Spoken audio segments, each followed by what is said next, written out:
What's up, guys? Welcome back to the channel for another review. Today we are talking about Marvel's Thunderbolts with an asterisk. Quick disclaimer before I get into the film itself. The metric that I am using to deem this review spoiler-free is if it's something that's explicitly shown in the trailer and talked about, I think it's fair game. I understand that what is considered a spoiler for a movie like this varies based on who you ask. So I just want to throw that out there. I'm going to be talking about very basic plot elements, but nothing detailed and nothing that wasn't shown in the trailer. So the director of this film is Jake Schreier, who, if I'm not mistaken, directed a couple episodes of the Beef miniseries on Netflix, I think. And the marketing has heavily cited the fact that a large portion of crew members on Thunderbolts are from A24 and other more independent studios. One other thing that I want to note is that from what I'm reading, it's not very faithful to the Thunderbolts comics. Granted, I don't read Marvel comics, but I do follow them enough to know the general storylines, some of the characters that are going to be introduced in the films. In a post-Avengers America, CIA director Valentina Allegra de Fontaine, played by Julia Louis-Dreyfus, has decided that the world needs a new kind of savior, so she's begun some morally questionable human experiments to develop an enhanced individual that she can control and use for her own narrative. Meanwhile, Yelena Belova is finding herself in a bit of a rut. All she does is work, and her work is depressing. She works for Valentina, participating in a bunch of kill ops, basically doing all of her dirty work, and her final assignment is to destroy some evidence of Valentina's new project, and this leads her face-to-face with a bunch of other Marvel misfits, including interim Captain America turned war criminal John Walker, Ant-Man and the Wasp's Ghost, Natasha's old friend Taskmaster, and Bob. You better get used to hearing the name Bob because it's repeated about 5,000 times in this movie. I don't know why it's so obsessed with the name Bob for some reason being funny when it's dropped. That makes up most of the team, although they do eventually encounter Red Guardian, played by David Harbour, and Bucky Barnes, once again portrayed by Sebastian Stan. And we watch as they're forced to work together in order to survive a death trap that was set for them, and ultimately form a team of lost individuals striving towards redemption. This entire film is basically one great big therapy session for Marvel's anti-hero Avengers reject characters.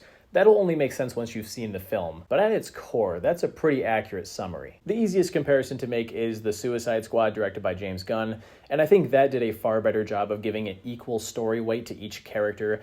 I knew their individual motives, backstories, and how they would probably react in specific situations. That is not the case in this movie. It might be an ensemble cast, but this is Florence Pugh and David Harbour's movie, and they're both great. I think Pugh does a great job as a leading presence, and David Harbour, even when the jokes for him aren't written very well, I just think he's a very funny, charismatic dude, and he naturally fits this character well. But one of my problems is, if you're going to have an ensemble cast, you need to give them equal weight. You need to give me some development for these other characters, and when it comes to some of them like Ghost and Taskmaster, neither of those are characters that I dislike. I think Ghost has one of the coolest power sets in the film, and Taskmaster has a pretty cool upgrade in terms of her outfit.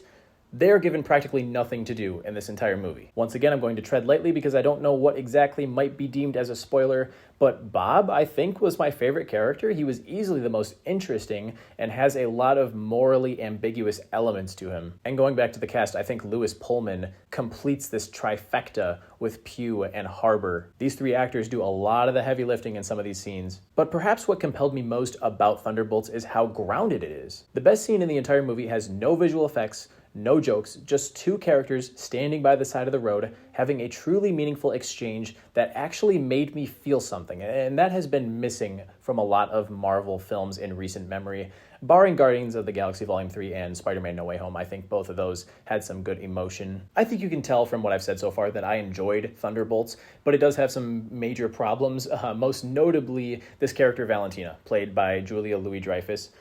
I'm so tired of how all of these films require you to do homework and rewatch Disney Plus series to remember who some of the characters are.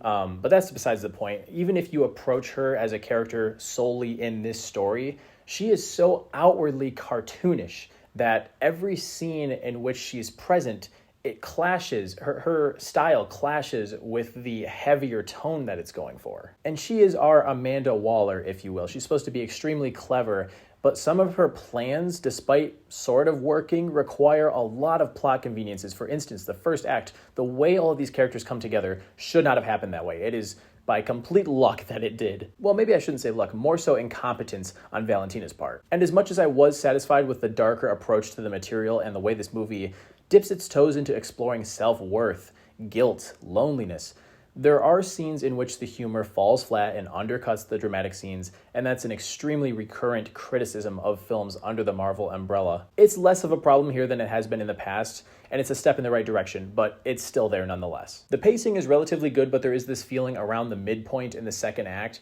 during which I felt it slumping a bit.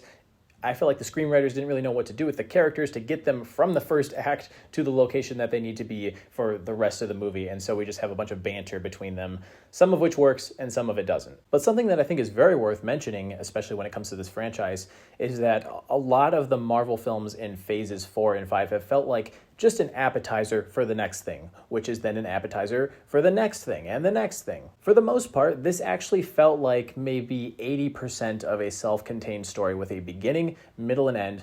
The final 5 minutes do shoehorn in some setups for the future, but I'm happy to report that for the most part, this movie works. I had a relatively good time with it. Great first and third acts, meandering middle act that succumbs to the usual awkward attempts at levity, characters arguing over arbitrary things, and exposition. But the third act goes very A24, tries some experimental metaphysical things that will not work for everyone, but I kind of liked it. I'm going to give Thunderbolts 3.5 stars. Now, if you would have asked me back at the very beginning of the year which Marvel release this year had me most excited, I would have undoubtedly told you Fantastic Four: The First Steps. Slowly but surely, though, Thunderbolts moved its way into that spot, and I was kind of hoping it would be the underdog success of their brand this year. Don't misread me, though. I'm not saying that this is in the upper tier of Marvel movies. We are still very much in a solid, 7 out of 10, good time at the theater. Probably won't rewatch it for a while until it's free to stream on Disney+. But I would recommend checking this one out, and it feels good to say that. So those are my thoughts on the film. Be sure to let me know what you think of it down in the comments. Leave a like and subscribe if you want to see more content like this. I'll catch you guys in the next one. See you later.